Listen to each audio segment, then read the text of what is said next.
ആദ്യത്തെ കാര്യം ഞങ്ങൾക്കറിയില്ലായിരുന്നു ഇങ്ങനെ ഈ വന്ദേമാതരം മുഴുവൻ ആലപിക്കുന്നത്. അത് രാജ്ഭവനിൽ നിന്നുള്ള നിർദ്ദേശം അനുസരിച്ചിട്ടാണ്. ഞാനും നിൽക്കുമ്പോഴാണ് കേൾക്കുന്നത്, മുഴുവൻ കേൾക്കുന്നത് ഞാനും നിൽക്കുമ്പോഴാണ് കേൾക്കുന്നത്. അതിൻ്റെ ഇടയിൽ ചെന്ന് തടസ്സപ്പെടുത്താൻ പറ്റുമോ? പിന്നെ അതിൻ്റെ ഇടയിൽ നിന്ന് ഇറങ്ങിയിട്ട് ഇത് അവസാനം ഇത് ആലപിക്കുമെന്ന് അറിയില്ല. അവസാനം സാധാരണ നാഷണൽ ആന്തമാണ് ചെയ്യുന്നത്. ഇതുകൂടി ആലപിച്ചു, നമ്മൾ അറിഞ്ഞുകൊണ്ടല്ല, നമുക്ക് അറിയില്ല. രണ്ടാമത്തെ കാര്യം, ഞാൻ എൻ്റെ അച്ഛൻ്റെ പേര് പറഞ്ഞ എന്താ കുഴപ്പം? എൻ്റെ അച്ഛൻ്റെ പേര് അതാണ്. എനിക്ക് അമ്മയുടെ പേര് കൂടി പറയാത്തതിൽ സങ്കടമുണ്ട്. ഞാൻ MLA ആകുന്നതിന് മുമ്പ് മരിച്ചുപോയവരാണ് രണ്ടുപേരും.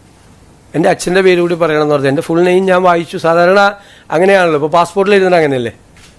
എൻ്റെ അച്ഛൻ്റെ പേര് കൂടി ഞാൻ പറഞ്ഞു. അച്ഛൻ്റെ പേര് പറയാൻ വേണ്ടിയിട്ടാണ് ഞാൻ പറഞ്ഞത്. സത്യമായിട്ടും ആണെന്നേ. എനിക്ക് സന്തോഷമാണ്, നിറഞ്ഞ മനസ്സോടുകൂടിയല്ലേ പറയണത്. അവരെ ഓർക്കണ്ടേ മാതാപിതാക്കളെ. അമ്മയെ ഞാൻ മനസ്സിലും വിചാരിച്ചു. അച്ഛൻ്റെ പേരും പറഞ്ഞു. അമ്മയുടെ പേര് പറയാൻ സ്കോപ്പില്ല അവിടെ, അതുകൊണ്ടാണ്. ഇല്ലേ അമ്മയുടെ പേര് കൂടി പറഞ്ഞത്.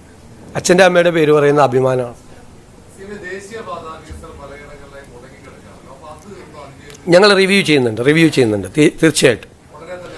ഒരുപാട് കംപ്ലയിൻസ് ഉണ്ട്, പരാതികളുണ്ട് വ്യാപകമായി. ഇപ്പം എൻ്റെ നിയോജകമണ്ഡലത്തിൽ പോലും വ്യാപകമായ പരാതികളുണ്ട്. ഇമ്മീഡിയറ്റ് ആയിട്ട് ഞങ്ങൾ അതിൻ്റെ യോഗം വിളിക്കുന്നുണ്ട്. നിങ്ങളുടെ 3 ദിവസമോ? അതെങ്ങനെ? ഞാൻ ചോദിക്കട്ടെ, സത്യപ്രതിജ്ഞ ചടങ്ങ് കഴിഞ്ഞു, അന്ന് രാത്രി ചർച്ചകൾ നടത്തിയത് പൂർത്തിയായി. ലിസ്റ്റ് ഇന്നലെയാണ് അറിയുന്നത് ഗവർണർ സ്ഥലത്തില്ലാന്ന്. ഗവർണർ രാവിലെ തൃശ്ശൂരിലേക്ക് പോയി, അദ്ദേഹം രാത്രിയാണ് വന്നത്. ഇന്ന് രാവിലെ ഗവർണർക്ക് സമർപ്പിച്ചു. എവിടെയാണ് വൈകിയത്? നേരിട്ട് കൊടുത്തു. ഗവർണർക്ക് കൊടുത്താലേ ഗവർണർ അവിടെ നിന്ന് അപ്രൂവൽ വേണ്ടേ? അല്ലെങ്കിൽ അവിടെ എന്ത് തർക്കം? മിനിങ്ങാന്ന് രാത്രി തീർന്നു. നിങ്ങൾ എഴുതിയതിന് നിങ്ങൾ വാർത്ത കൊടുക്കുന്നത് ഞാൻ എന്ത് ചെയ്യാൻ പറ്റും?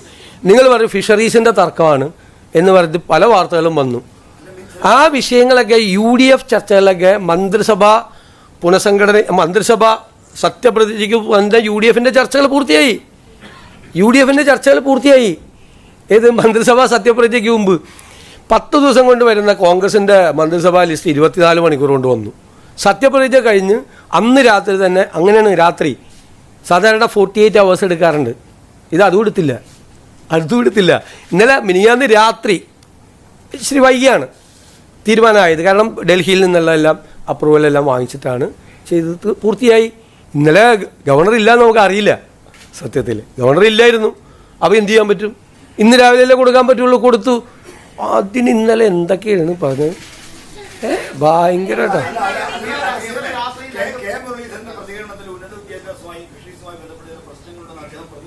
ഇല്ല ഒരു വിഷയം ഉണ്ടായി.